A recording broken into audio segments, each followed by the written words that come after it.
আসসালামু আলাইকুম, সবাই কেমন আছেন? আশা করছি সবাই ভালো আছেন।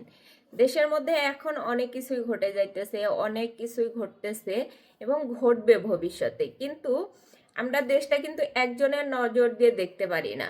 যে একজনের জায়গা থেকে যদি আমরা দেশটাকে বিবেচনা করি, যে একজন যেভাবে ভাবতেছে আমাদেরও সেভাবেই সায় দিতে হবে বা সেভাবেই ভাবতে হবে, এরকমটা কিছু না।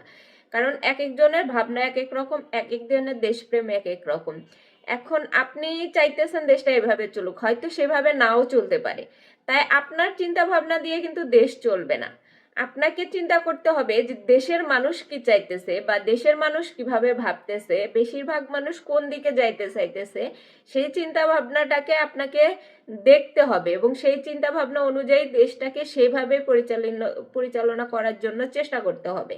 এখন বর্তমান সরকারের এমন হয়েছে যে তারা এই যে উপরে তাদের সাথে যাদের কানেক্ট আছে তাদের বিবেক বিবেচনার ভিত্তিতে তারা ডিসিশন নেয়। যে কোনো কাজ হোক, তাদের তারা উপর পর্যায়ে লোকেদের সাথে কানেক্টেড বেশি হয়ে গেছে এবং মাঠ পর্যায়ে যারা এই যে আন্দোলন থেকে শুরু করে হোক, আন্দোলনের আগে হোক, নির্যাতিত হয়েছে বা সাধারণ মানুষ যারা, তাদের কাছে এই সরকার সেভাবে পৌঁছতে পারতেছে না।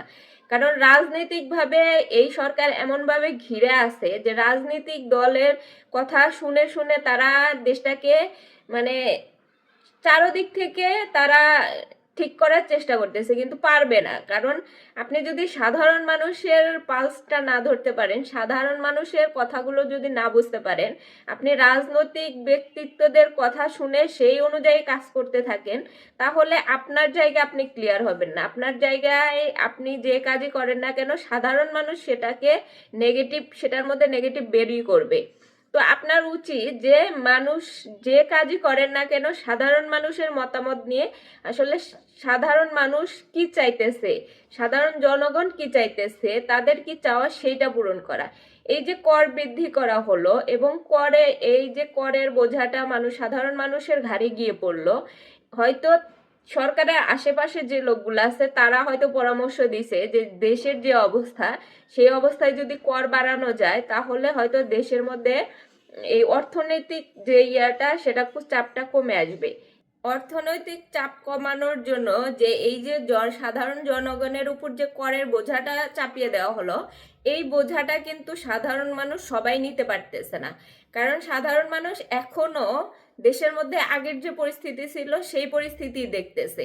তাহলে যে এত কিছু করে একটা দেশকে এভাবে মুক্ত করা হইলো, করার পরে যদি সাধারণ মানুষ, গরিব মানুষেরা যদি এর সুবিধা না পায়, তাহলে এই এত কিছুর তো মূল্য থাকলো না। শুধু যে শহীদ পরিবার বা বড় বড় ব্যক্তিত্ব বা যারা আন্দোলন করছে, যে সমন্বয়ক যারা বা রাজনৈতিক বড় বড় দলের লোকজন যারা, এদেরকে নিয়েই যদি আপনি সবসময় কাজ করতে থাকেন, তাহলে আপনি সাধারণ মানুষ পর্যন্ত পৌঁছাতে পারবেন না। সাধারণ মানুষ তো এই দেশের বাইরে না, আপনাকে তাদের কথাও ভাবতে হবে। শেখ হাসিনা এই সাধারণ মানুষের কথা ভাবে নাই বলে এই স্বৈরাচার হয়ে উঠছে। শেখ হাসিনার আশেপাশে যে সমস্ত লোকজন ছিল তারা শুধু লুটে পিটে খাওয়ার চেষ্টা করছে, যার কারণে সে নিজেও স্বৈরাচার ছিল এবং আশেপাশের লোকজনও তাকে আরো বেশি করে বানাইছে। এখন যদি আপনিও সেই পথে হাঁটেন, আপনার এই সরকারের যত লোক আছেন তারা যদি এভাবেই দেশটা চালাইতে চান, তাহলে কিন্তু সাধারণ জনগণ সেই আগের অবস্থায় দেখতে পাবে এবং তাদের কোনো উপকার হইতেছে না। দেশের ভালো করতে চাইলে আগে জনগণের ভালো করতে হবে, আগে গরিবদের ভালো করতে হবে। এখন যদি আপনি গরিবদের ভালো না করতে পারেন, তাহলে আপনার এই যে যত চেষ্টাই করেন না কেন দেশটা ভালো করার জন্য, এর কোনো সুফল পাবেন না এবং মানুষ আপনাকে সিসি করবে। তো যাই হোক, সবাই ভালো থাকেন, সুস্থ থাকেন। আল্লাহ হাফেজ।